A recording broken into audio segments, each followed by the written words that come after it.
everybody. Welcome to the Cinema Club podcast. I'm your host, Nick Leach, and I'm so excited to have you on the show today. This Cinema Club is like a book club, but for movies. Every other week, I invite one member of the Cinema Club to be my co-host for that week, who will choose the movie of the week and join me on the podcast to talk about the film. This week, we are talking about David Fincher's amazing psychological thriller that is Gone Girl. So enjoy the show. Nick Dunn, you're probably the most hated man in America right now. Did you kill your wife, Nick? Everyone told us marriage is hard work. Not for me and Nick. As you all know, my wife, Amy Elliott Dunn, disappeared 3 days ago. I had nothing to do with the disappearance of my wife. I have nothing to hide. Amy got friends we can talk to? No, not really. You don't know if she has friends, you don't know what she does all day, and you don't know your wife's blood type. Just being a good guy, so everybody can see him being a good guy. Well, you really don't like him, do you? All I'm trying to do is be nice to the people who are volunteering to help find Amy. I will practice believing my husband loves me, but I could be wrong. You ever see that guy in the glasses before? Amy is the kind of girl who attracts admirers. Whoever took her is bound to bring her back. I'm hoping you can tell me what this means. Want to solve Amy's treasure hunt? You seen this girl around here? Yeah, I remember her. I know you. I saw you at the volunteer center. I wanted to help. What'd she want? She wanted a gun. We are all scared, but we are all here now. I feel like something to be jettisoned if necessary. I feel like I could disappear. The hallmark of a sociopath is a lack of empathy. Amy lost a lot of blood in there, then somebody mopped it up. Why would they mop up the blood if they're trying to stage a crime scene? Whatever they found, I think it's safe to assume that it's very bad. I'd finally realized I am frightened of my own husband. I would show you, as if you're doing a deposition, what to say, what not to say. A trained monkey? A trained monkey who doesn't get lethal injection. She's going to eat you alive. You assaulted her? It's not good enough for you? I hit her? It's not even close! Absolutely not. I never touched her. We now believe Nick is involved in the disappearance of our daughter. Without a body, without a murder weapon, their only hope is a confession. I don't know anything yet. You need to tell me. How was your marriage, Nick? Are you asking me if I killed my wife? Man of my dreams, this man of mine may kill me. What about my son? Nick! This man may kill me. In her own words, This man may truly kill me. You ever hear the expression, simplest answer is often the correct one? Actually, I've never found that to be true. And just to be completely clear before we get any further, I just want to give a huge spoiler warning because we are going to be talking about everything and anything about the film. So if you haven't watched the film already, please do, especially for this film. Please watch the film before you listen to the podcast. And on this week's episode, we have our co-host, Talon Piner. He is the person who chose this awesome movie. I'm so excited to have him on. So welcome to the podcast, Talon, and tell us a little bit about yourself. Hi, my name is Talon Piner. I know Nick from undergrad. We went to East Carolina University, go Pirates, in Greenville, North Carolina. And Nick is a cinephile, as am I. And I'm so excited to be on this podcast today. I'm coming from Los Angeles. I'm an actor, so when New York shut down, I went west. Glad to have you on. And this week we have a very special guest. It is Michael Van Houten. So welcome to the podcast, Michael. Tell us a little bit about yourself. Thanks for having me, Nick, and nice to see you, Talon. I'm currently in New Jersey. I'm from New Jersey. I went to ECU with these two guys, and I'm also a giant cinephile, a film buff, as you will.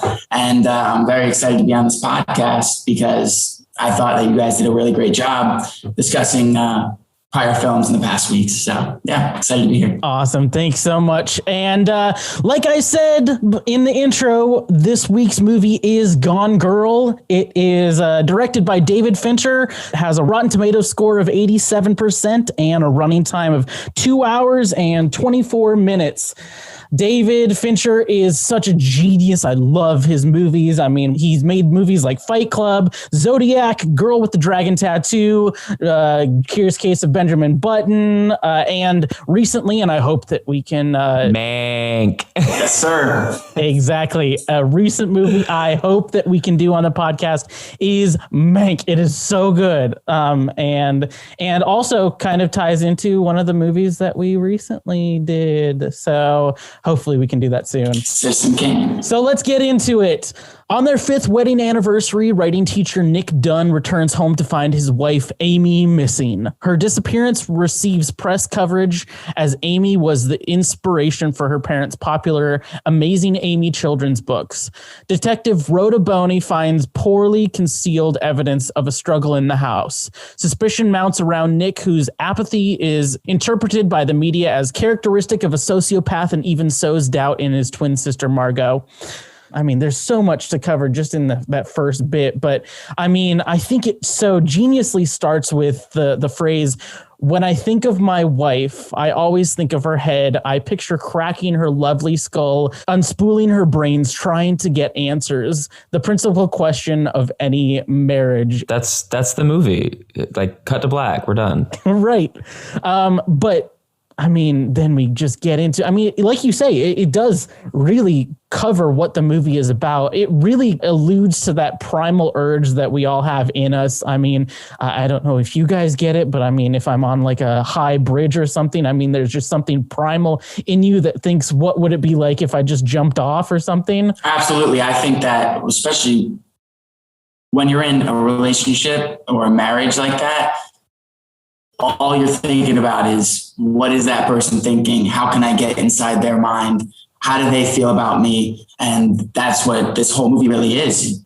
It's one spouse trying to understand the other spouse, and they're trying to work together. At least they think that. And you know, he wants to crack her head open and see what's inside. But really, when he finds out what's inside, he'd rather just close it up and walk away. A marriage between two people is just, it's binary. I mean, there's something about having a whole life to yourself and then sharing that life.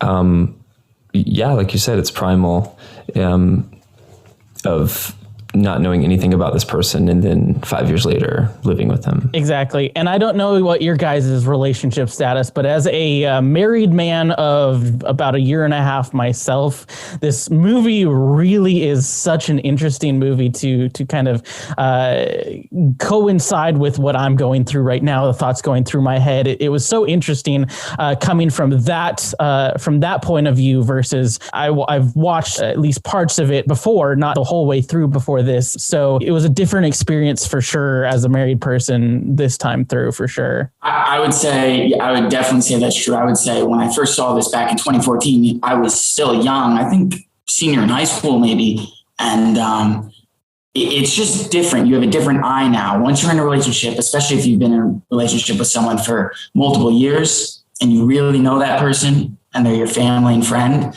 you're going to watch this movie differently. And not only that, but after you do watch this movie differently again, you're going to look at your spouse. You're going to, double look at her again. You're going to think, what's going on there? What are you thinking? And so that's what I think this movie introduced. It introduces questions. I mean, it's such a psychological thriller as a movie, just within that movie space. But also when you come out into the real world after watching it, it almost like transcends the movie and comes out and you're like, what is she really thinking, So, Michael, you said you're in a relationship? Yes. Yeah. I have been for 6 years. Okay. So we run the gambit here. I mean, Nick is married, Michael's in a relationship, and I'm happily single. So we got all three right now. Yeah. We got all the perspective.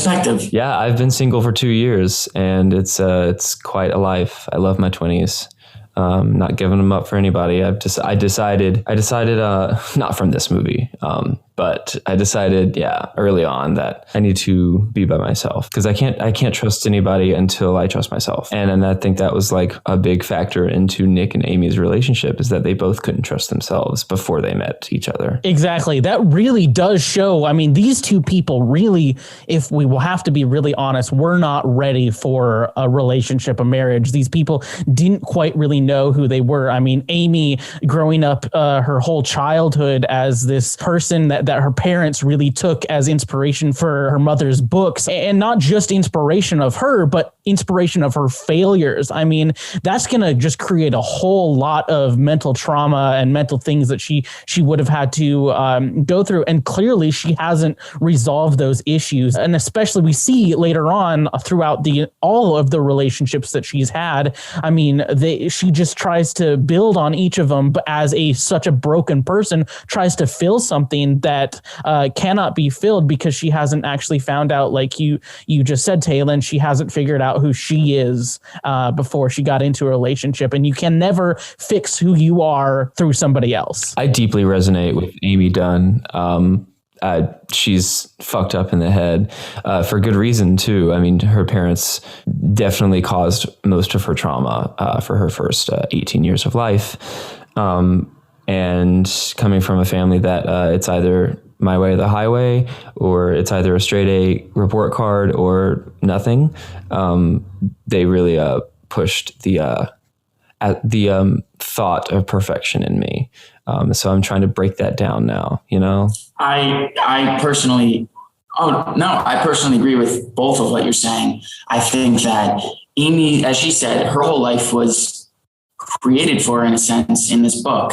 And everything that she didn't get, that character, that fictional character, it got. So she said that she quit her piano lessons. Well, that character became a piano prodigy, right? A pianist prodigy, or whatever you call it.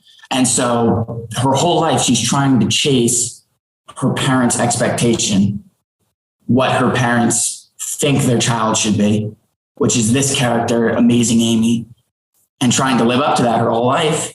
It's going to be traumatic. And I feel like she truly never felt valued by her parents. She never felt recognized.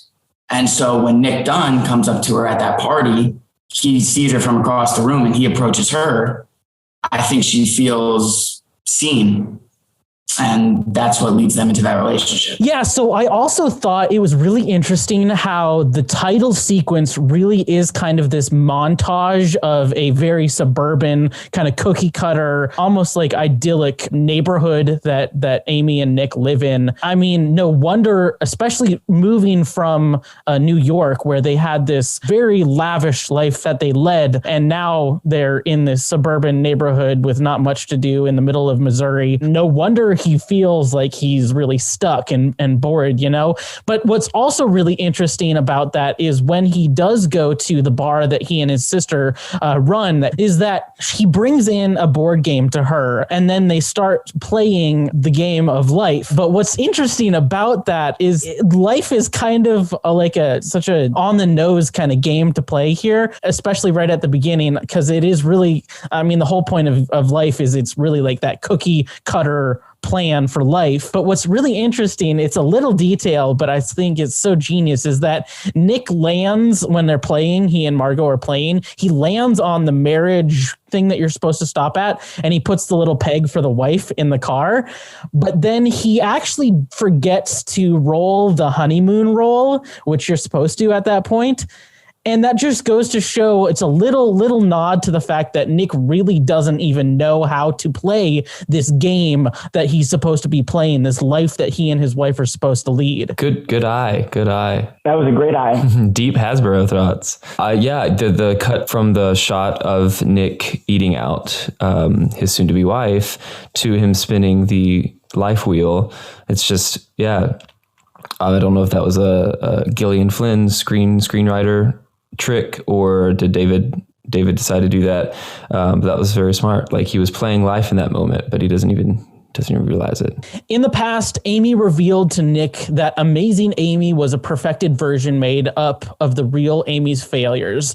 Their marriage disintegrated over time, both losing their jobs in the recession and moving from New York City to Nick's hometown of North Carthage, Missouri, to care for his dying mother. Nick becomes lazy and distant and begins to cheat on Amy with Andy, one of his students, while Amy becomes increasingly resentful towards Nick for making her move with him to Missouri. I gained so many parallels between this and what we're currently going through right now. I mean, yes.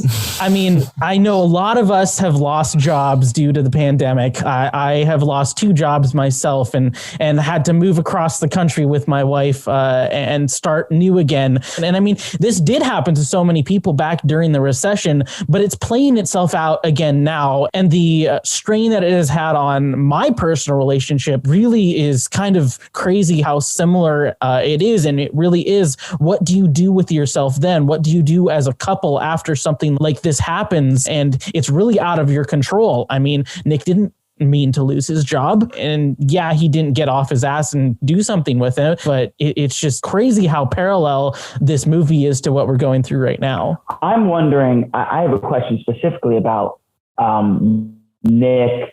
When he lost his job and they show that scene where he's playing video games and she comes home and he bought the new laptop and she's saying, you're spending our money without talking to me. And I'm wondering, do you think that Nick personally just doesn't have the motivation, or do you think he's so comfortable in their marriage? He knows she has a trust fund and all that he thinks, I can move at my own pace.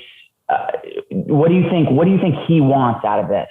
What do you think his goal is or his mission? So I personally think it's a little bit of both because he definitely, his wife does come from a very wealthy family. And so, yeah, he can kind of rest on his laurels. I mean, this is his hometown. And I don't know about any of you, if you've ever gone back to kind of where you grew up, there's a little bit of part of you. And it kind of happened to me just recently where my wife and I moved back to Colorado right before the pandemic hit. And I had kind of spent a lot of my formative years in Colorado at a boarding school for high school. And there was a lot of those things that I thought I had kind of gotten rid of that kind of came back when I went back to that area.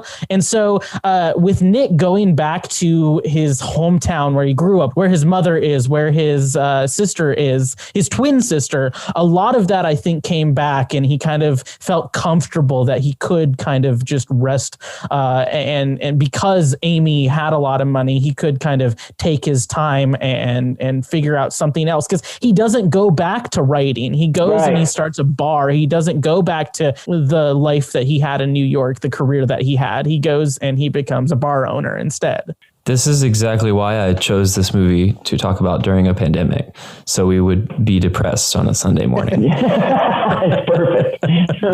It would be a reminder of our situation. What's crazy, thank you for bringing up that scene, Michael, was I think it's less of him knowing what he's doing and more he's so cloudy in his mind, in his head, and there's some mental disorder going on up there.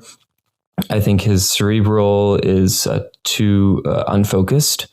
And he doesn't have a mission in life. I think at that point he's playing the game of life and not putting the honeymoon peg on the car. Right. And I just wanted to say, I think exactly what you just said, Talon, which is, I think that he does unspoken and sort of in the background, but in a sense, he does suffer from depression, because throughout this entire movie, there's maybe 2-3 times where you see Ben Affleck's character smile.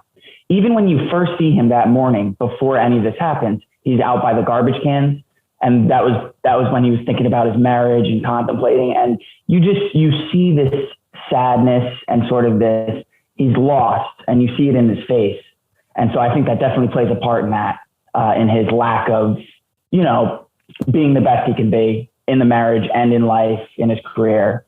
all of that. There's a lot of people that have depression that have, one of the signs of depression is denial, and they kind of shrug it off. And that's a lot what Nick does, especially right after Amy disappears, is he kind of just shrugs it off. And he almost looks like he's in on it even with Amy. To me, when it got to this point where she first disappears and he's with Margot, I mean, the one note that I wrote down is this just a big treasure hunt that Amy has set up and that Amy and Nick are both a part of? I mean, each of their treasure hunts before, they've escalated. And at this point, they're at year, 5, I think. And so I just thought in the back of my head, what if this is just a huge treasure hunt that Nick and Amy are both in on it? Because there's even a part where Nick is staying at Margot's house and Margot wakes him up in the morning and she's like, tousle your hair a little bit up to make it look like you've been up all night. Almost as if either he was he did kill her or he was in on it the whole time. Yeah, but he slept well. That shot of her shaking the Advil, she's like, yeah, you had a good night. So forensic analysis of the house uncovers cleaned bloodstains indicating a probable murder. Rhonda unearths evidence of financial troubles, domestic disputes, and Amy's recent willingness to purchase a gun. Medical reports indicate that Amy is pregnant, which Nick denies knowing. Amy and Nick had played treasure hunt games on every wedding anniversary. This year's clues, including profligate items purchased with Nick's card, as well as a diary highlighting Amy's growing isolation and ending with the fear that Nick will kill her. So this is a note I wanted to say. So when I first saw this movie, I remember it vividly. I remember going to see it in the theater with my dad and my brother in 2014. I didn't know too much about this. I knew Fincher. I was a Fincher fan, but I really didn't know that much about the movie. I knew it was a novel. And I remember for the first half of the movie, there was a huge part of me. I'm like, I think Ben Affleck did it. I think he murdered her. I mean, all the signs are pointing to it. You're not getting any other perspective than you're just thrown into the situation with Ben Affleck and you're giving all these evidence, all these clues that the detectives are finding. And it's feeding you this idea that, he did it. Why, there's no reason to believe any otherwise. Who else did it?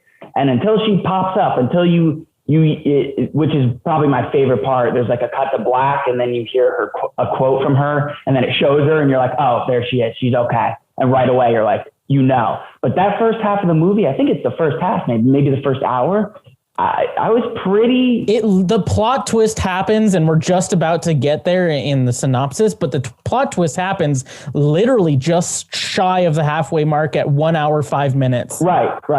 So it's the first half of the movie. The first time seeing this, that first half of the movie is completely, you're watching with completely different eyes than that second half. And that's what's so cool is instead of the twist being at the end, it's this mid-twist movie and it turns into a completely different thing. And I think that's what makes this movie live on. For me, my first time watching it was actually at ECU at Mendenhall. And I had never read the book. I remember in high school, my senior year English teacher was reading it. I saw it on her desk. And she doesn't have a good marriage. So let's see how that goes. Mm-hmm. She loves the book though. I just remember everyone was reading it in my hometown. I was like, what is this book? Oh, sorry. Every middle-aged white woman was reading it. Right. Specific. So I watched it and I know David Fincher loves 3 acts. I know he loves like very specific 3-act structure. Mm-hmm. And he loves, flipping everything on its head. So I was expecting something, but I didn't know that twist. I didn't think Nick, because all the signs are pointing to Nick, I did not think he did it. There's no way. I was like, David Fincher. It was too obvious. Correct. Yeah. And I kind of ruined it for me because I walked in knowing it was 2 hours and 24 minutes. So I was like, it's only been an hour. Right. What's going on? Who's to blame? Yeah. So yeah, I came in there with a Fincher mindset and I was like, okay. It can't be this simple. Yeah. But what's so interesting about it and just such the genius of Gillian Flynn and David Fincher working together is that there is this movie really is divided basically into three parts, almost three completely separate movies, especially in genre, but in their plot even, because up to this point, the whole first part of that movie really does feel like a whole movie in and of itself, because they pack so much in there, but it doesn't feel like they're like unneedlessly just doing exposition dumps here and there. It just builds and builds and builds so well up to this point, and it really does do a really good job to lead us as an audience to be like, you know what, he definitely has done it. Everything does, but at the same time, in the back of your mind, it's like, it's only been an hour. It's too perfect. It's too perfect of a crime. Something's about to happen. Yeah, up at that point when I was rewatching it with my roommates, one of them had never seen it, and she thought Nick and Amy were in it together. That's what I was going to say earlier.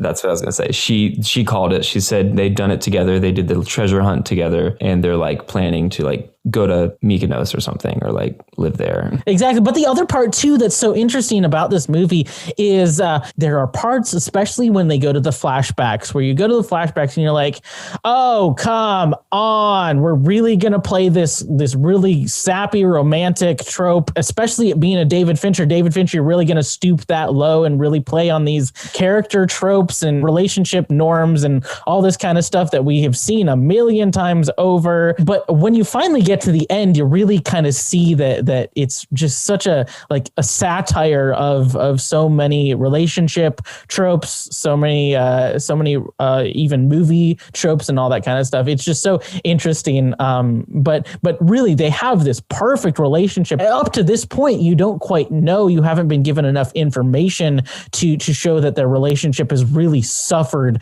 and really like they hate each other up to this point. I mean, you've gotten that they don't like each other, but you don't see how he could have been pushed even far enough to because they had such a perfect relationship. You're just like, how?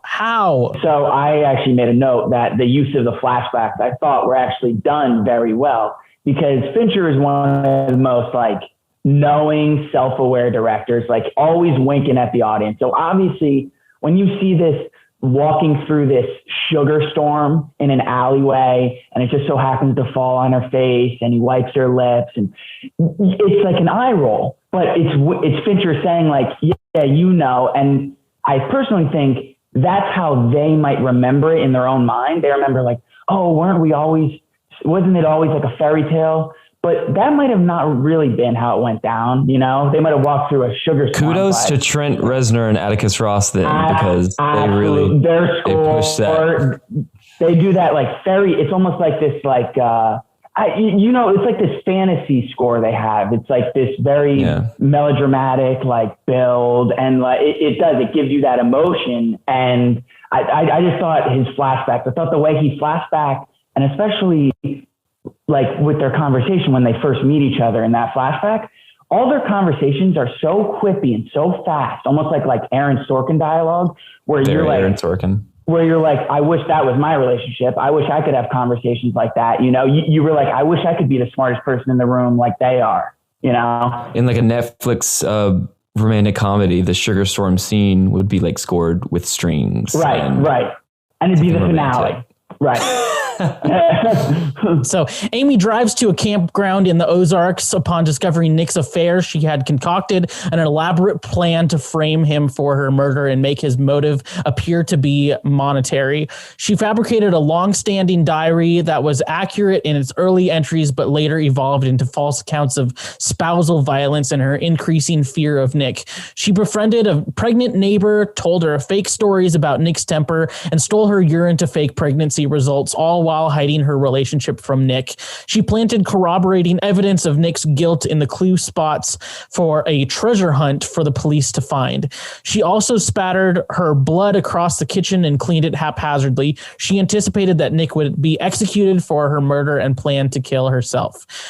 So just to go back, that whole sequence, all those flashbacks really are revealed that it's all just her writings. It's her diary entries. She's a writer. I mean, of course it's going to be very stereotypical. Of course it's going to be over the top. Of course it's going to be, like you say, almost the quips are like perfect and almost Aaron Sorkin-y in their perfection. I mean, these are not real, like a real life account of a person's relationship. It's very narrated, and it's to that point that it was written.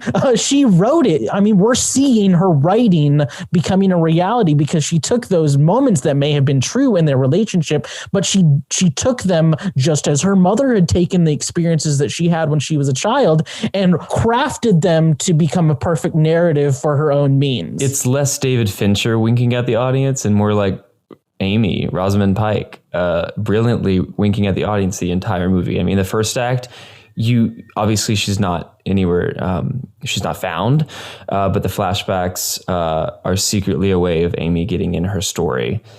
And so by the second act, she becomes the main character. And shit goes down.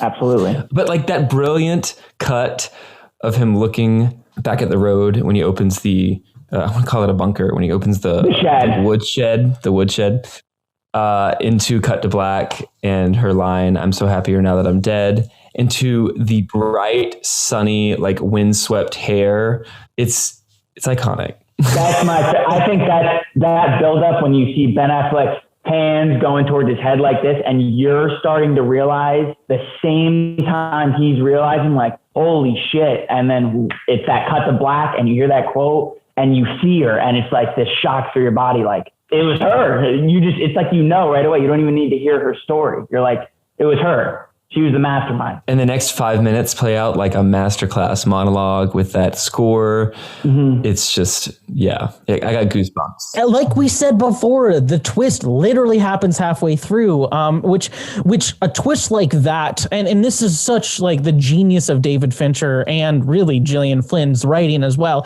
is that major of a twist in traditional narrative structure would happen at the end. I mean, this is the climax of the movie and the climax of the three-part story structure that happens usually pretty much at the end, but it happens halfway through and it becomes a completely different movie. It turns from a mystery to a thriller at this point, and at this point we're like, yeah, you go, girl. Like, you have taken the reins of your relationship, and at this point you're really like, I am so behind her. She is such an amazing, strong woman. But then that changes. Yeah, when women call this a feminist manifesto, like this movie, I'm like, have you seen the second act? Have you seen the end? Have you seen the third act? Right, you know where it goes. But I'm not sure if you guys have seen this movie, a recent movie this year, but I saw a lot of parallels, and I think the movie I'm about to talk about took direct inspiration from this movie, and that is the Carey Mulligan film Promising Young Woman. Yes. Yes. It's the idea of like girl power, but to the highest extremes that you can go almost, like where it's almost about vengeance rather than value. But not just the traditional ideas of vengeance. It is really like an elevated form of vengeance rather than just killing these guys out of passion. It's psychological, yeah. Which is even worse.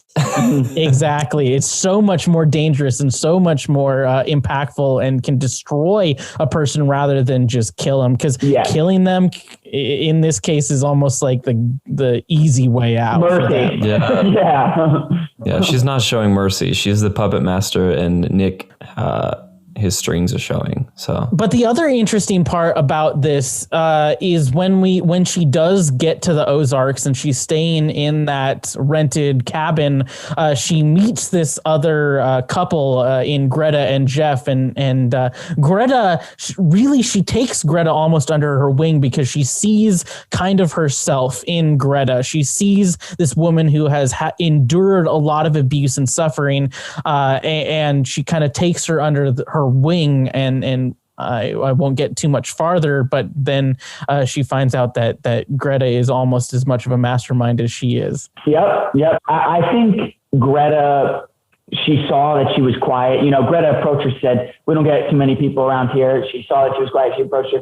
But Greta in her mind, I feel like always had a little bit of, I don't know if evilness is the right word, but I feel like she always had sort of her eye on Amy in the sense of like, I know you're not who you say you are, and we can pretend as long as we want, but eventually the truth's going to come out here. And I sort of read that from Greta. There's something about Greta where she seems just a little bit off. Because also she really sees that Greta at least to this point, she sees that Greta is kind of like herself. She's the opposite of Amazing Amy. And that's what up to this point, Amy has been. She has been the opposite of Amazing Amy. But in this sequence, we then see her take that role of Amazing Amy, taking control of her own circumstances and really, really running with it and becoming that perfect person that she always wanted to be, because her parents kind of really beat that into her psyche that she was never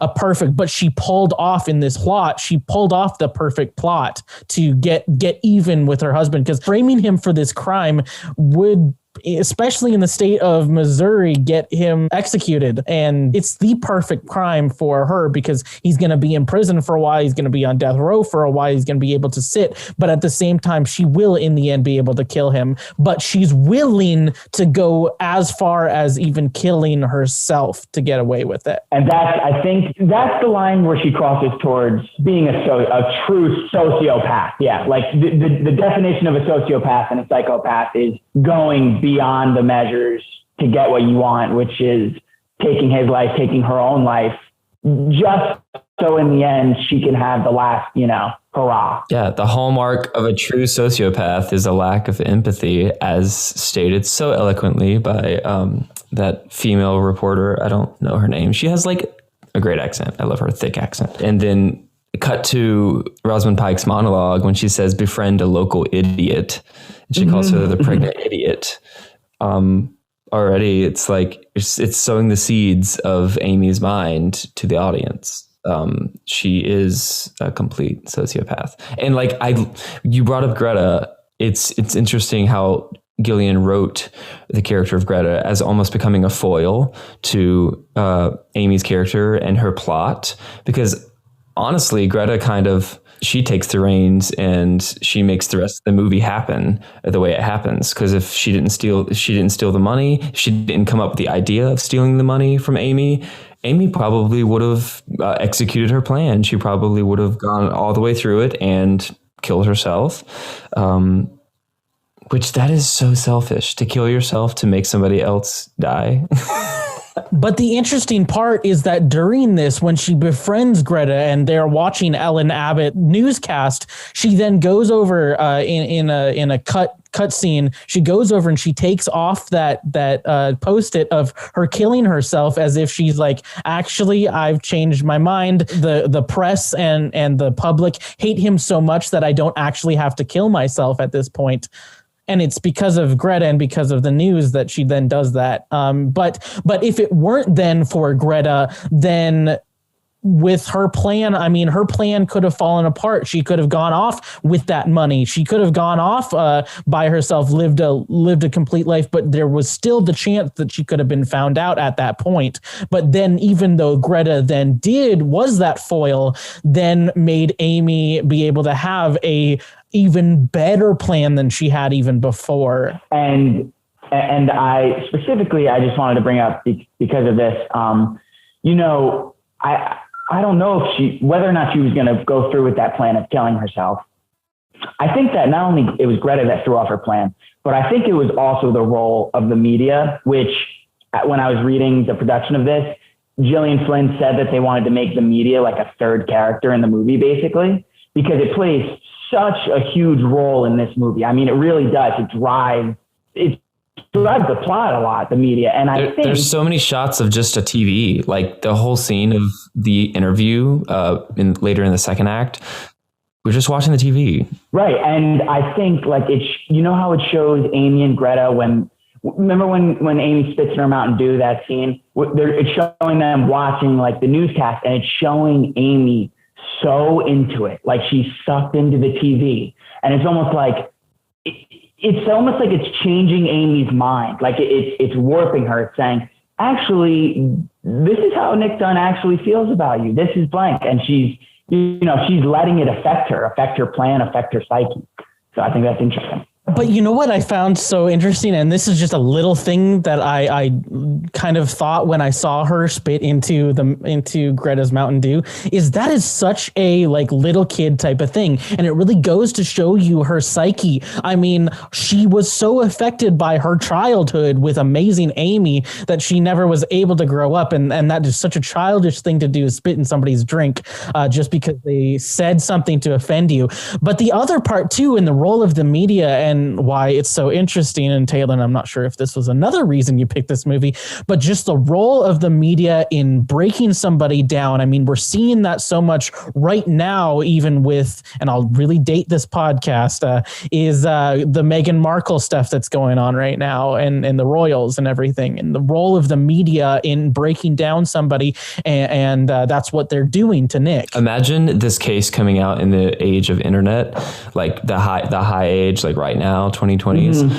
Imagine the memes of Nick and Amy Dunn. Like, what memes would happen? Like, would it be like Nick like smiling a little bit? I was wondering if that came into my mind. If this was made in 2020, would Fincher be using like Twitter and social media? Like, would he, instead of constantly showing the television, would he be showing like Nick's iPhone and Nick scrolling through? Like, I'm wondering how Fincher would treat this only 7 years later. If they film this now. I think it would be a completely different story because the whole importance of that interview, that in-person interview, and how the Ellen Abbott show really, he sees that the talk show really is what really goads him into even having the interview with that other reporter later on, is that 2007 media that I don't think would work. I mean, it would work today, but it would be something completely different, I think, with social media and everything. Yeah, instead of her writing a journal, she's like writing a blog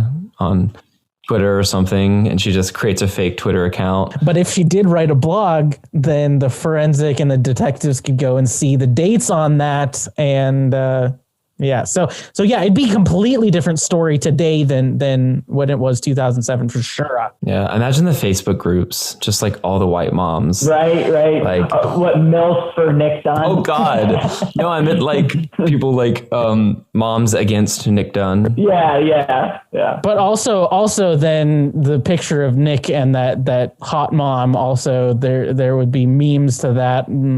Thoughty mom over here. Oh yeah. I wonder how her casserole was. Yeah, right. Her chicken Frito casserole. Oh, chicken Frito pie. That's right. Sorry. Pie. That's right. So eventually Nick deduces Amy's plan and convinces Margot of his innocence. He flies to New York City and hires Tanner Bolt, a lawyer known for representing men accused of killing their wives.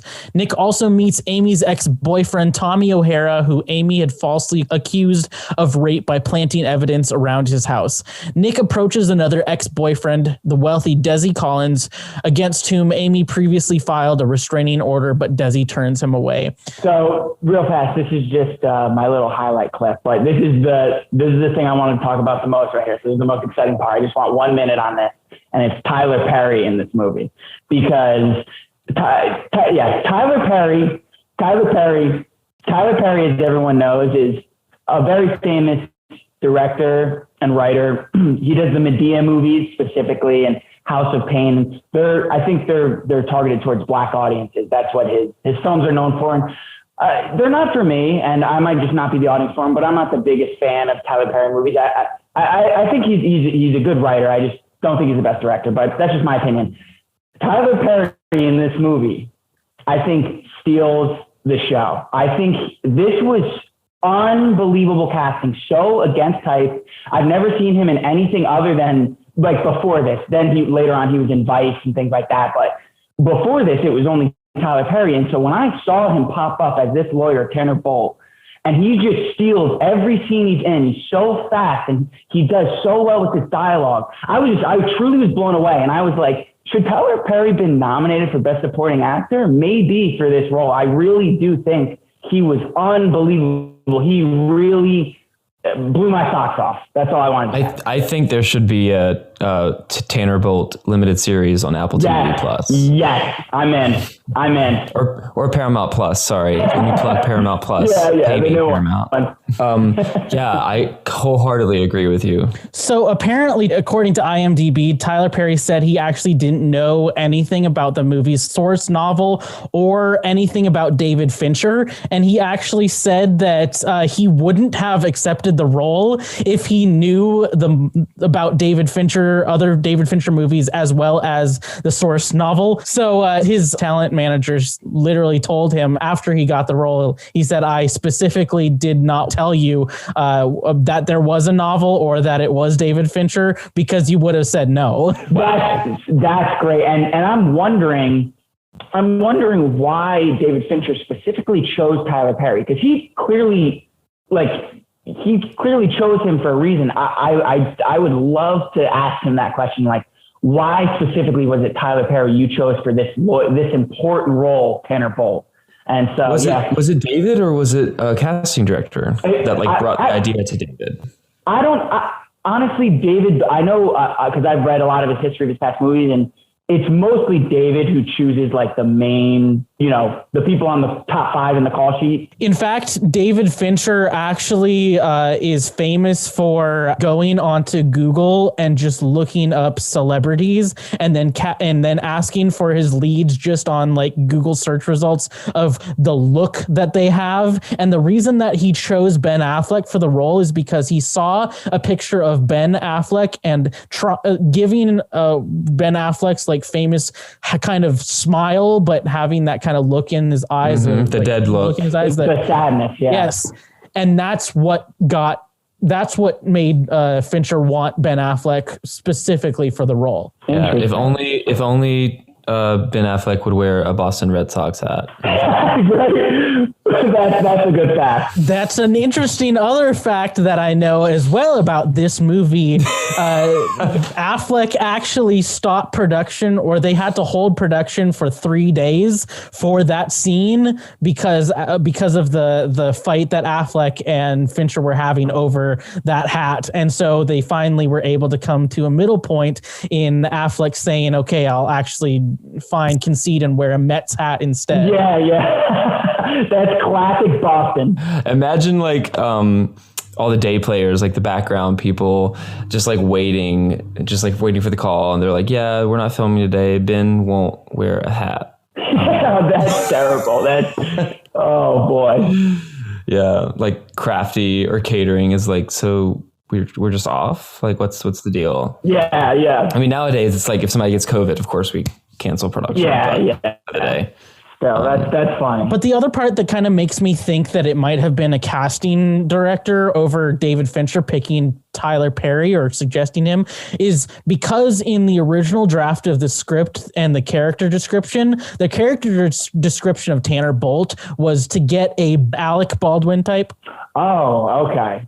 Wow. So it was just completely different from how Tanner Bolt and Tyler Perry plays the character. So, okay. It was completely written differently. I heard David Fincher loves Medea.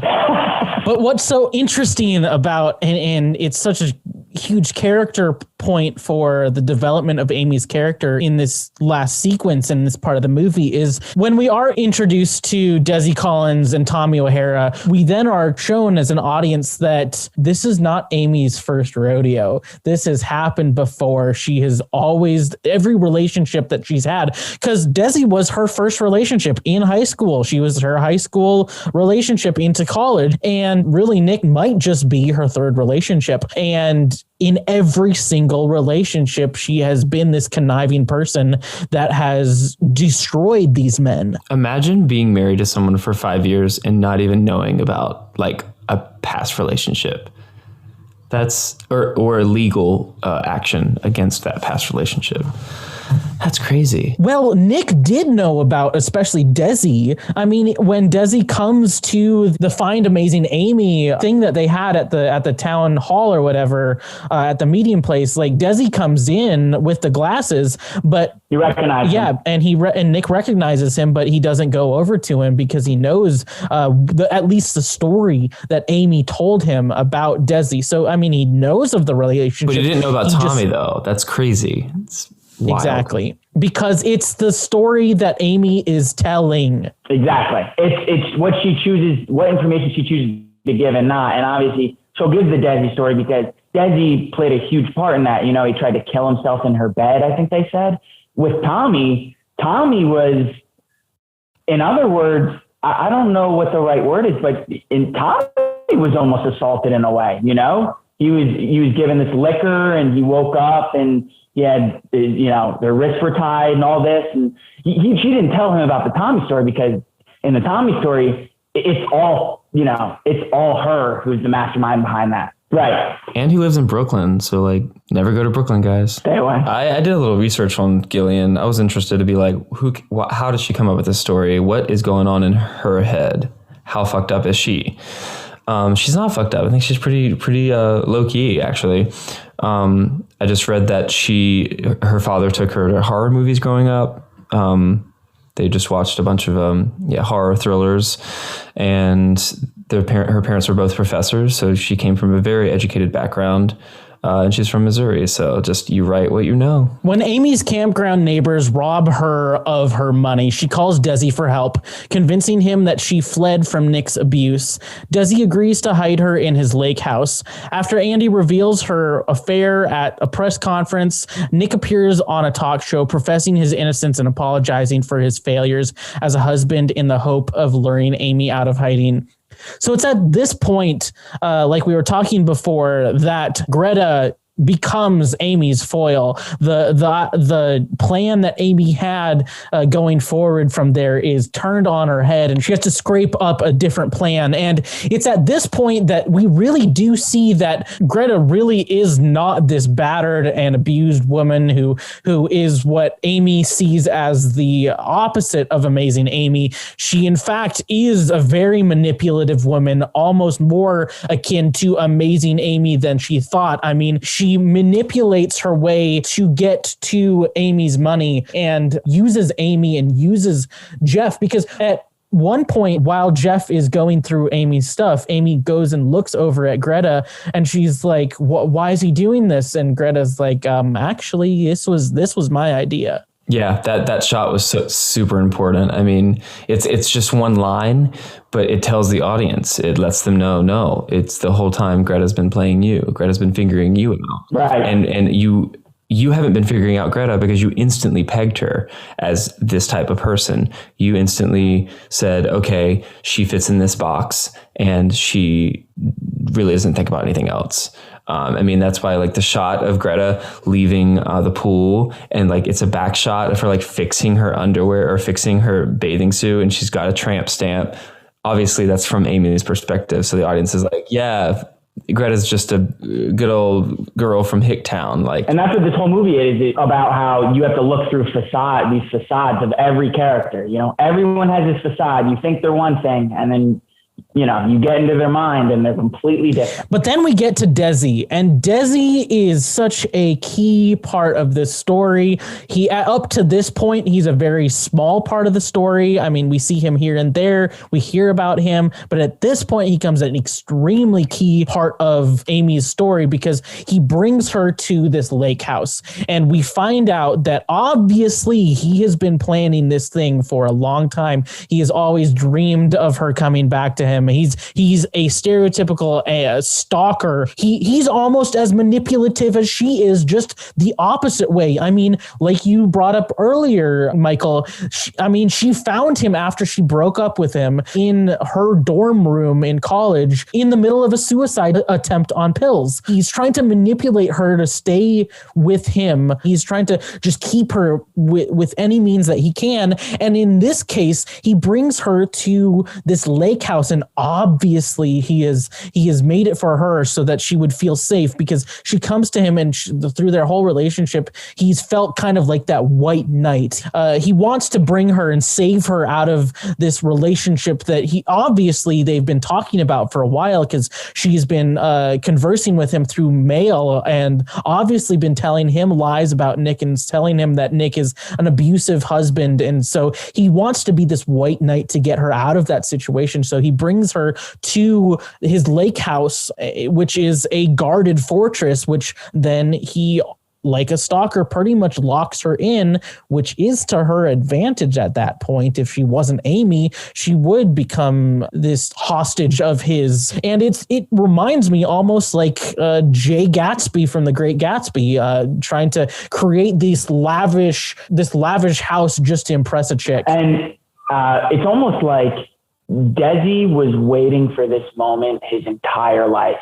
Like he had this house built like a fortress for a reason, you know? He had all these resources for a reason. It was almost like his whole life, he was dreaming of this fantasy where one day he'd get a call from Amy and she'd need his help, and he'd come, like you said, the white knight in shining armor, and lift her off her feet and save her. And to Desi, this is unbelievable. He gets a random call from Amy, who he might think is dead. He has no idea. And she's asking for his help.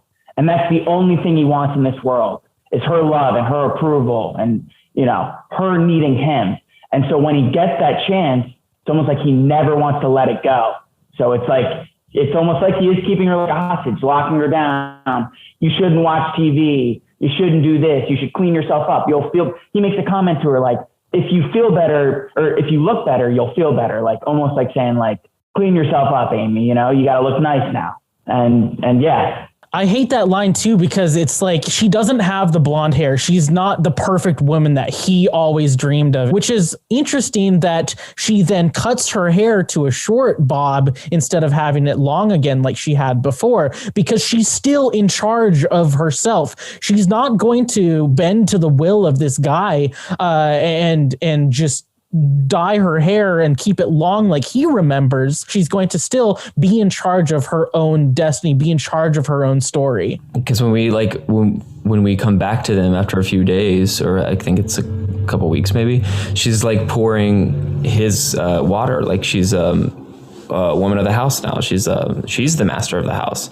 That's shot definitely like he's being waited on by her, because she's in control again. But this part of the movie resonates with me on a deep level. I hate it.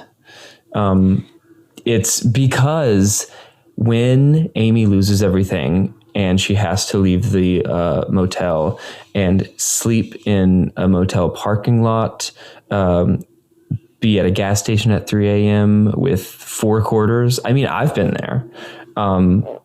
And use a payphone, it makes you feel sorry for her, which I hate.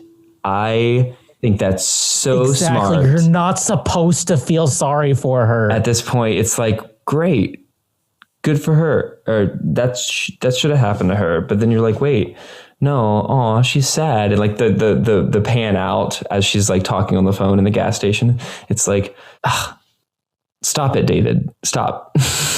Because at this point, we're not at the halfway part again. We're not at the point where us as an audience, we don't know enough, have not been shown enough. I mean, at the halfway point, if it had been at the halfway point where she was getting away, we would be like, hell yeah, like go, Amy. But at this point, we have seen that Nick has figured out that her plot is actually a very dastardly plot. It's trying to incriminate him, trying to blame him for something that he didn't do. At this point, like you said, we should not like her. It really, that every time I watch this movie, I kind of just want to like skip ahead 10 minutes and be like, okay.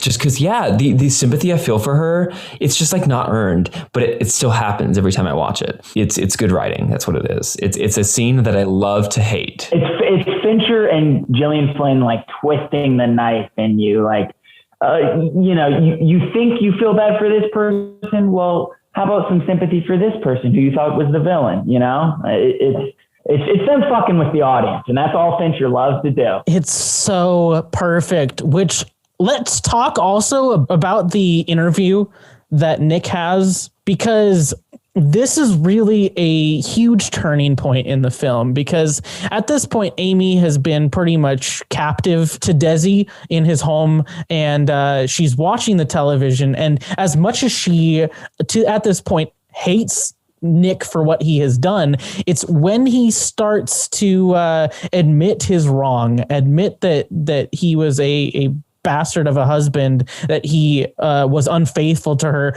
when he finally admits his wrong, even though he wanted to be in control, even when Andy kind of revealed that he had cheated on her, and it wasn't in Nick's court again. Nick still was able to convince Amy that he was sorry. And even though she could see through his lie, she could clearly see through it. The look on her face when she's looking at Desi, she stops eating, I think it was yogurt that was in her hand. She stops eating it. Creme brulee. It looked really good. She stops eating that and really just starts looking at Nick. And we can see that Desi is seeing what she is seeing and seeing that she's been won over, because she finally sees the Nick that she has been trying to mold. And that's their whole relationship. It's what she has done her whole life. And it's such an interesting parallel to, and such an interesting theme when we talk about marriage. I mean, marriage is not perfect. Marriage is not something that where two people can come together and they're just perfect people. It's being able to surrender that individuality and try to become a better person and try to mold each other into the perfect people for each other. And that's what Nick has not been doing. She's been trying to make him a better person. And in some ways she had in New York, she had helped him become a better person than what he was. They had both been helping each other and be successful and be better for each other, because they kind of had that perfect relationship. I mean, we saw that in the cutscenes in the bookshop, the cutscenes in other places where they were becoming and helping each other become better people. But then Nick stopped doing that. And that's when things changed for both of them and for their relationship. And that's when Amy started to hate him. But in this scene, in this moment, she sees, even though she can tell it's a lie, she doesn't care that it's a lie, that he's putting this facade on again. He's becoming this perfect person, at least in her eyes, for her, the Nick that she always wanted him to be. Yeah. And what do we see that earnest apology through? The media, the TV, which plays into the third theme of the third character of the movie, which is, so she is being manipulated by the entity that she was manipulating. Right. So right. The tables are turned. I think that's perfect, Nick. This is that moment, and especially with the flashbacks, is a perfect representation of a relationship where she's trying so hard to make it work. She's telling him, let's have a baby, let's do something to bring that spark back between us, bring that passion, bring that support. And Nick does not want it. Nick's not having it. And then I'm pretty sure that leads to him when he physically threw her against the railing and all that. Did he? It's in her mind. Yeah, in her mind. I always question that too. Side note, I always question, did Nick actually physically abuse her? Or was that something she created? Well, I think there's a little bit of both there, because later on we get these little glimpses that he has the ability to be that abusive person. He has that ability to find that anger in himself and lose that control, because we see when Detective Rhonda tells him at the near the beginning that she was pregnant, he throws down the glass and breaks it. That's real. That's not a flashback. And then we also see that later when they do come back together, when Amy and Nick are together, he then takes her and pushes her up against the wall. So he has that in him. So that's where especially that memory of hers, I mean, it could go either way. It could be real. It could be false. It could just be a little bit, because we never actually see him physically abuse her. In reality, at least, that's the only time we see something happen. But it might just be that he kind of had a little bit of loss of control and that didn't actually push her and hurt her, but it could be. And the way Fincher films the push when he pushes her, he did this weird thing where it's like this slow-mo and then it cuts and then it's her on the ground. Like there's this missing space of time between what happened, you know? And yeah. The music crescendos, it's like, it's all fabricated, or is it? But yeah, like the moment when Amy, in her journal says like, I'm scared of my own husband. I'm definitely I'm terrified of my own husband. And it cuts to her like in her bed and he's just like brushing his teeth. Why is that scary? He's just brushing his teeth. Like, what is your mind thinking right now? Yeah. So, yeah, but getting back to the creme brulee, the moment when Desi like takes the creme brulee from her, and he takes back control. That's the moment that, like, when I first saw the movie, I was like, okay, so he's now being painted as a villain. Just that one instance of him being like, no, you don't need to eat anymore because you're getting big. Like that was the first time I noticed this watch around. I noticed she's eating her creme brulee. She puts hers down. She grabs his. She starts eating it. And when you're watching Desi, he's eyeing her. And what I'm watching through his mind is there's two things. One, he's like, she's way too into this Nick Dunn story on the television right now, and she's not focused on me enough. And two is she's eating too much. She's not, she's eating her creme brulee and my creme brulee.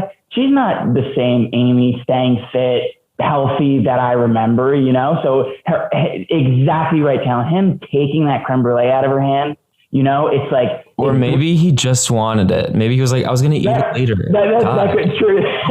That's true too. Maybe he ate a sweet tooth. But the other part that I think even more than that is we see him watching her while she's watching the TV and watching the interview. He's not looking at the TV, watching it with her. He's watching her, and he sees that moment when she changes. When instead of her, because she could have stayed with Desi for years and years if she wanted to at this point, because he was willing to help her. But she saw the Nick that she fell in love with and the Nick that she wanted. And he saw that she was at that point willing to go back to Nick. And then he wanted to take control of her again. And that's when it changes. And funny enough, shout out to whatever location scout found that lake house. It is gorgeous.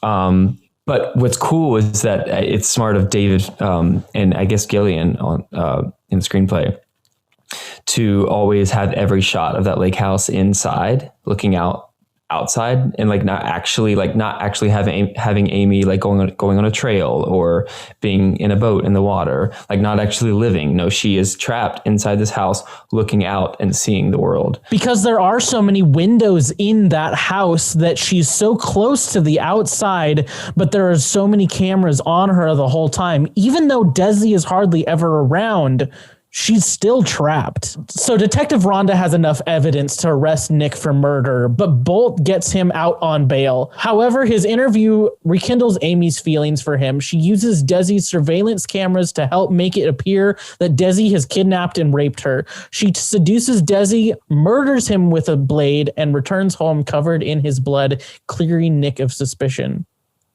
So it's literally just in a couple seconds after that interview scene that we see then they go and Desi and her are having that breakfast scene together before Desi goes off to work. And she's kind of playing this perfect wife, this perfect partner, this perfect stereotypical kind of, at this point she has dyed her hair and become the perfect example of Desi's desires for her and gets him to feel like she's gonna be there for him. But then the minute he leaves, and like I said, this is the exact next scene right after she sees Nick, the perfect Nick that she wants, then she goes and she ties up her leg and then goes over to the window and makes it look like on the cameras that something's happened. And when she's playing that nuclear housewife with Desi, right before she leaves, she bites his lip, or right before he leaves, she bites his lip and messes up his hair and pulls his shirt. It's like giving that little edge, and it's setting him up for what leads to that, the rough sex they have later, which is taken as rape. That, she's planting that little seed, that roughness, she's trying to get him introduced to that, you know? So for later that night, she can execute what she wants to. That's pretty rough sex, to be honest. That's extreme. Yeah, that's a kink. Yeah. No, what's interesting is that I noticed this like the second time watching it, but she doesn't actually scream. She knows it's all a facade, you know? If the camera cuts to her just being on the ground with the wine stains, acting like it's blood. And she's just like, the podcast people can't see my face, but like, yeah, like that. Like she's not even playing the part. She's just acting for the camera. Brilliantly though, like Rosamund Pike. Bravo. But then finally we see just how psychopathic she is, what a sociopath she is when she's in the bathroom and she takes that wine bottle and violates herself. She takes the rope and makes it look like she's been held captive. And when she does violate herself, she has no look on her face. She has no reaction to it at all. It looks like the look of Nick Dunn when the cameras are on him. Like that dead face, and that is so representative of being a psychopath right there. Like when I say there's this buildup of when you're like, okay, this is the character. Oh, they're doing this. Oh, she's a sociopath. Oh, she's this. She's a little crazy. This is like the finalized moment when she's taking that champagne bottle. I'm like, I don't even know where this character could go. I mean, this character could do anything, make any decision to throw me off. It blew, like, it was past my expectations. She's so perverted in her own mind that she would do this. She would violate herself just to get what she wants, you know? It's insane. But then that same look comes back as she is slitting Neil Patrick Harris's Desi's throat, and the blood is just going everywhere. She's getting covered in it, and she just has the dead stare on her face that there is no emotions going on inside there. I hope between takes they laughed and enjoyed the syrup on their bodies. Well, actually, unfortunately, I'm not sure how much laughing there was because Neil Patrick Harris and Rosamund Pike have both said that their sex scenes were very awkward. They did not feel comfortable. Rosamund Pike was like, it does not feel right for me to be doing this with a man that is not my husband. I never feel comfortable in sex scenes. That we're basically grinding on each other. This is a gay guy that I'm having a sex scene with. It was very uncomfortable. That's interesting. I honestly never. Yeah, it did read. It's perfectly read like that. I don't know. I mean, this was also a time before they had intimacy coordinators, right? Like that's a newer thing, correct? Intimacy coordinators. Yeah. So Yeah. I don't know. I mean, I don't know. I have no thoughts on that just because I wasn't there on the set. But which is interesting because actually in our episode when we covered Almost Famous, we did talk about how even when Almost Famous was made, which was a little bit before that, yeah, it was in 2000 when that was made. They did have an intimacy coordinator, at least an intimacy advocate on that set for an underaged actor at that time. But yeah, having that coordinator on set was recommended, I think, and now it's required, which is amazing. We have one for American Crime Story. Good. Between Monica and Bill Clinton, yes. Oh, yeah, yes. Because I've read some of the scenes. It gets, yes. It's a little racy. Nick, I just wanted to throw in, because you just brought up Almost Famous real fast. Are you not going to mention that Patrick Fugit, the star of Almost Famous, 14 years later decides to pop up as a detective in this movie, looks exactly the same. Exactly. Yeah. That was something I was like, whoa, this is so great that we're doing this just a couple episodes later. Really? Because and he plays such a great detective. I mean, that specific character is really important to the story because that character basically is buying into the shit that Amy is doing the entire story until when Amy is in the hospital in the last couple minutes of the film. But he is an integral character to the film for us as an audience because he, as a part of law enforcement, buys into Amy's shit. Yes. Yeah. The whole time he's sort of against Ben Affleck. You know, he really believes it's him. He says Justice, why don't we Justice just arrest is not him? blind. Justice is not blind. Right. It wears rose-colored glasses with Kate Hudson. When Detective Rhonda probes into the holes of Amy's story, Amy chastises her as incompetent. The FBI sides with Amy, forcing Rhonda to back down. Amy tells Nick the truth and admits to Desi's murder, saying that the man she watched pleading for her return on TV is the man she wants him to become again. Nick shares this with Rhonda, Bolt, and Margot, but there is no evidence of her guilt. Nick intends to leave Amy, but she reveals she is pregnant, having inseminated herself with Nick's sperm stored at a fertility clinic. Nick reacts violently to Amy's insistence that they remain married, but feels responsibility for the child. Despite Margot's objections, he reluctantly decides to stay with Amy. The quote happy couple announces on television that they are expecting a child. So this last section of the movie, it's at this point that we now turn to a third genre of film. It changes from a thriller, a psychological thriller, to almost a satire, I think. I mean, we have a Amy who comes out of the car and bloodied in her bloodied dress, and she just stumbles into Nick's arms, and he holds her almost as if it's a very rom-com or a soap opera type pose. And it's so unbelievable, and the fact that she just is able to act like this distraught woman, and everybody buys into it, and we as an audience do not buy into it whatsoever. I don't know who could buy into that story, but everybody does. And it really plays upon this kind of satire, going back to that media that we were talking about earlier. The media buys into it, and it really does a satire and plays satire of the media and also really of marriage, if we have to go that far. If this movie was made in 2021, the movie would end, since it's like it keeps constantly changing genres. It would just end with Nick and Amy making a TikTok, like a marriage TikTok together. Right, yeah. And like doing like musical challenges. They would like write songs. It would become a musical, because it's insane how fucked up their life is at this point. Yeah. Well, both of them at this point have decided to buy into this facade and this charade, really. And they do make the media too, like you're saying, they almost make them like fake, like they're not how the media is in real life. I mean, they are in the sense of the exposure and all that, but they're not in that, like, the media is buying everything. You know, when Amy faints, everyone runs up and whatever. And at the very end, when they're having the interview with Ellen, she tells them they're having a baby, and Ellen like gets up from her seat and goes to hug her. It's almost like the media is like a part of this whole thing. Like they're a part of their family, you know? And so, yeah, I thought that was interesting. It's almost robotic. Robotic dog. Which is why I love that they kept that super, super tiny detail in the movie of Ellen giving them a robot cat to match the robot dog, because that robot cat is replacing their real cat.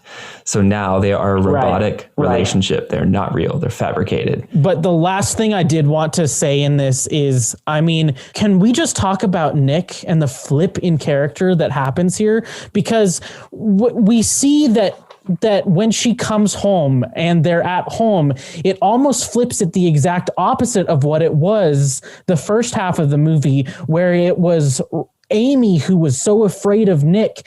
We see Nick is so afraid of Amy that he goes into another room to sleep at night and locks the door because he is afraid of her. Right. He's sleeping with his cat at night alone, and you see him like awake. He's sitting there. He's awake, and she's become this almost like horror villain, like this, like, I'm sleeping next to this person who at any moment could slit my throat with a box cutter. You know, he knows he's the only one, him and forget the detective's name, but they're the only ones, and his sister, who truly know what Amy's capable of.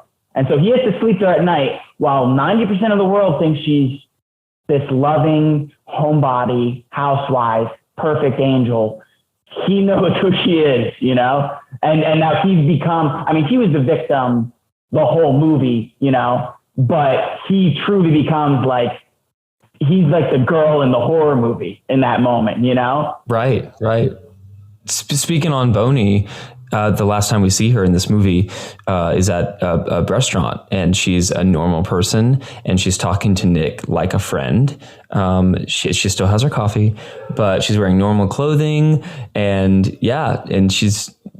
she knows that they're in this situation. There's nothing she can do, so she becomes a friend. There's nothing that she can do, but also Amy pretty much destroyed her in an instant because her credibility was ruined. Yeah, the hallmark of a psychopath is to, I mean, yes, it's you don't have sympathy, but it's to make someone else believe they don't have sympathy.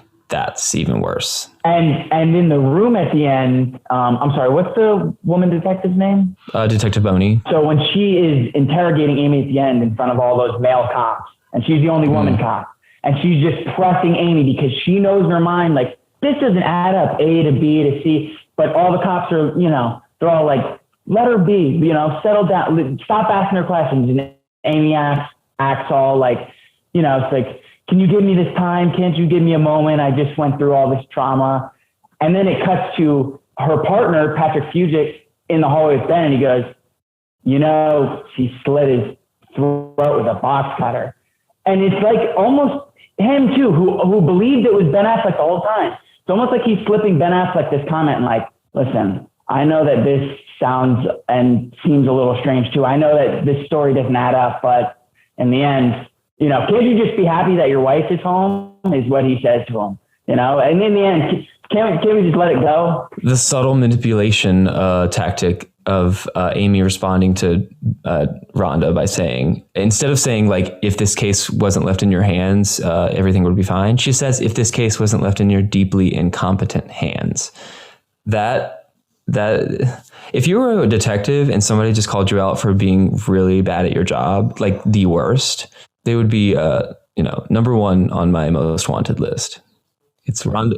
Gone Girl 2 is Rhonda versus Amy. I'm so excited for it. Because let's be real, Amy's perfect plan went up in flames the second that Greta kind of foiled her. But at the end of the movie, we see that actually a perfect crime does not have to be perfect as long as the public and the media think that you are innocent and you are perfect. And so Amy really did in the end commit the perfect crime because she really did. Nick is imprisoned now. He doesn't have to go to prison. He's imprisoned in their relationship. So with that, I think we've come to the end of it. And I just want to say thank you guys so much. Before we go, I want to just ask Talon, why'd you pick the movie? Many reasons. I had recently just rewatched it and like captured its essence. I'm 25 years old. It really resonates with me right now, being a single man and knowing I'm happy being single. We are deeply in a pandemic. We are deeply manipulated by the media, and all of us, most of us, if not all of us, have some sort of mental disorder going on in our minds, and we need to take care of that. Before loving someone else, we have to love ourselves. And I think that's why people say this movie is so depressing. It's not depressing. It's a lesson. It is a school lesson to, before you give someone your life, you have to give yourself your life. And like, don't slit people's throats with a box cutter. I mean, that's another thing. So yeah, I really love this movie. I enjoy all of David Fincher's work, and I thought this was a good time to talk about it because like it's a kind of a hidden gem. Because when you think about it again after a couple months, you're like, damn, I love that movie. I'm going to watch it again. It's one of those movies, we all have a list of those 5 or 10 movies that we could just watch in an instant. And this one, I find something new every time. Absolutely. Couldn't agree more. So with that, I just want to leave everybody with just our final thoughts. So if you guys can just let us know if you liked the film, if you would recommend it for people if they haven't already seen it. I absolutely love the film. Fell in love with it in 2014, the first time I saw it. And it's definitely one of those movies that I can rewatch over and over, and I'm always discovering something new.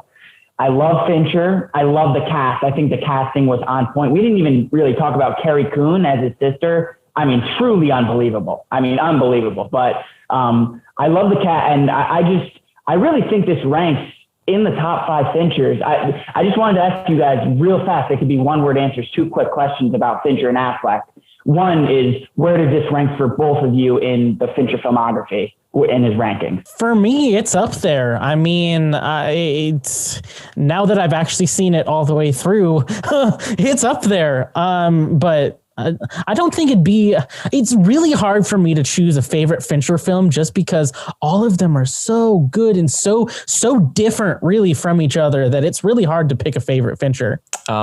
It's Fight Club, The Social Network, and Gone Girl for me in that order. Beautiful. And I love all of them. I think this is Ben Affleck's best performance. I think he's one of those guys who does, he gets a bad rap. He maybe doesn't make the best decisions when it comes to film, or at least early in his career, it was a lot about blockbusters, Armageddon and shit like that.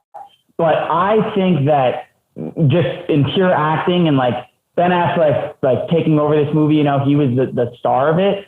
I think that Ben Affleck under a director like a David Fincher absolutely thrives. And I think this is his best performance to date. So my final thoughts on the film. I love this film. I had to be really honest to Michael last night and let him know that this is my first time actually seeing it all the way through. I have seen bits and pieces of it every now and then. Like I have seen part of it, like when I was working out, I saw like the end of it in a hotel, but it never actually put it all together in one sitting. Maybe that's how you're supposed to do it. Yeah. But watched it all together this time, and it's so good, and it's up there in the movies that I've watched for the first time through this year. It's so good. It's one of David Fincher's best, I think. And David Fincher is such an amazing filmmaker, and I have had such a great time watching it and talking about it with you guys. So thank you guys so much for coming on the podcast and for being my guest today. Taylan, thank you so much for choosing the film and sharing it with the Cinema Club. And just before we go, I just want to ask you guys if you want to shout out your social media, where we can find you so that we can follow along with you guys, or what you guys are doing, what you guys are up to. Let us know what's going on. Thank you, Nick, for having me. It was so nice to catch up with you. And I'm going to plug Nick right quick, guys. So Nick Leach knows what he's talking about, and everyone should go follow the Cinema Club. He has some great ideas and concepts about the art of filmmaking, and he treats it like an art. So I really respect that. And shout out to everyone on this episode being from ECU. We are small, but we're mighty. So so I have Instagram. It's at thepine95. That was my Xbox gamer tag, and I love it. And I'm on Facebook, obviously, but I am going to plug my new musical right quick. I'm working on a brand new musical that my best friend and I wrote during quarantine. And by the time this podcast comes out, hopefully we will have some plans set in stone. That is why I'm moving back to New York in a couple of weeks. And we're really excited about it. It's at The Mothman Is Real. And it actually is a love letter to 80s cinema, culture, music. It takes place in 1989 in Point Pleasant, West Virginia. And a song in Act 2 is called Steven Spielberg. Well, that gets me excited, actually. I can't wait to hear that, Talon. So, yeah. Thank you. Yeah, it's called Scouts. Super excited about that. I've been kind of following along with that, and it's like a love letter to also Scouts, Boy Scouts, Girl Scouts of America. So it's awesome. I am so excited for it. And speaking on gender, that's also why I picked Gone Girl, because a huge part of my life right now is gender and the idea of gender stereotypes, gender issues, and gender equality. And that's the main theme of Scouts, so that we tackle. So we are really excited about it. Yeah. I'm looking forward to that. You can find me on Instagram, Michael_Van Houten. I'm on Facebook too. I've been, ever since I left school, I've been continuing to act, trying to audition. The pandemic's been preventing it, but still been trying on the East Coast. So that's what I'm currently up to. Talon, if you're ever on the East Coast, you're right in the city. I'm literally on the border of the city, so just hit me up anytime. And Nick, thank you so much. I think this podcast is so good. I think you guys are doing so well with it. And this is really exciting. When you asked me to be on it, I was super excited, and especially I found out it was Gone Girl. And so, yeah, I love talking with you both, Talon and Nick. I loved it. I had a wonderful time. It was great talking to you guys. Thank you so much. Thank you, Nick, for having me. Absolutely. Thank you, guys. This was so good. I had such a great time talking about Gone Girl and watching Gone Girl and catching up with you guys again. So thank you guys so much. And as always, you can find me on Instagram at nick.fleeto.leach and on Facebook. And as always, join the Cinema Club Facebook group at facebook.com/group/the Cinema Club TCC. We want as many people on there as possible. You could even see yourself like these guys on the podcast. We want to share the movies we love and watch movies that we may not have ever seen, and in this case, not seen all the way through before. So listen to us on iTunes, Spotify, Stitcher, Google Play, Podbean, and anywhere else you get your podcasts. So with that, thank you guys so much for coming on the episode, for talking about this with me, spending some time on this Sunday. And with that, we will see you on the next one.